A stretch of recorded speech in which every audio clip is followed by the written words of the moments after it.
talking with Dr. Isaac Elias today. And Doctor, can you talk a little bit about modified citrus pectin? That's one thing that you've been pretty big on as a therapy. Can you talk about that a little bit? Of course. My journey with modified citrus pectin my research started in 1995, so I've been involved with it for over 16 years.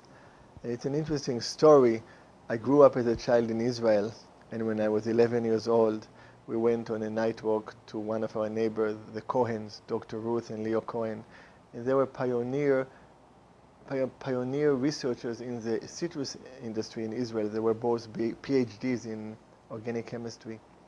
And out of the blue, Ruth turned to me and she told me, Isaac, one day they will find a treatment for cancer from the peel of the citrus fruit. And it stuck in my head. And in 1995, almost 25 years later, when the initial research was coming out about the benefits of MCP, I called her up from San Francisco and told her, Ruth, I remember what you told me when I was 11 years old, and now I need your help.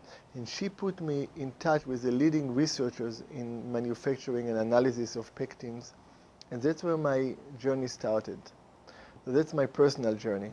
So what is modified citrus pectin? Citrus pectin is a long chain of carbohydrate, of galacturonic acid. It is present at the peel of many fruits and a lot in the citrus fruit. And usually it's a very long molecule, very heavy, about 300,000 Dalton, 300 kilodalton, and it's highly esterified, which means that the galacturonic acid is attached to other carbohydrate. It's not free. Modified citrus pectin, you take the citrus pectin and you specifically modify it. You cut it to smaller pieces, between 5 and 13,000 Daltons, so they can get absorbed into the bloodstream. And you modify the structure so it becomes more biologically active. The initial research on modified citrus pectin was specifically in the field of cancer. It was really a landmark study when it was found in 1995 that mice that were injected prostate cancer cells to the hip joint, to the lung, when you gave them modified citrus pectin, it dramatically reduced the number of metastases. It was really the first time any agent, natural or medication, was able to prevent metastases. If it was a drug, it would have been a multi-billion-dollar drug. But of course, it was just something from the peel of the orange. And that's where my journey started with modified citrus pectin.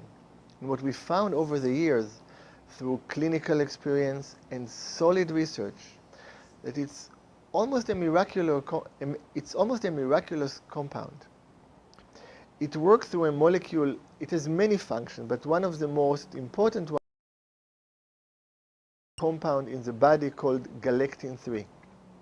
Galectin-3 is a combination of a lectin, of a protein, and a carbohydrate, which is a galacturonic acid. And the galectin-3 is produced by the body naturally as part of our repair system. Cancer cells communicate with each other through galectin-3. They clamp together. They attach to the sides of the blood vessel through the galectin-3.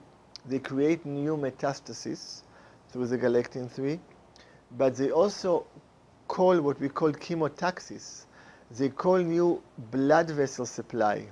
And that's how they create neoangiogenesis, new blood vessels.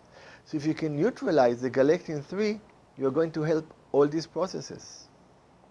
You're going to help the primary tumor from growing slower. You're going to prevent this cancer from spreading. So all of this was known. And modified citrus pectin is a natural galectin-3 blocker.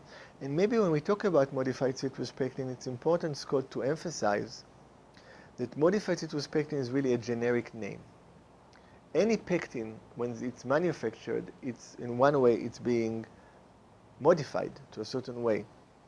We're talking about a very specific structure. Our specific modified citrus pectin is the only one that has been subject to clinical trials. It has multiple patents.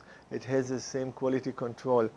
And I want to emphasize it because it's what we call borrowed science. You know, people borrow my science and my work and come with things that don't work, unfortunately.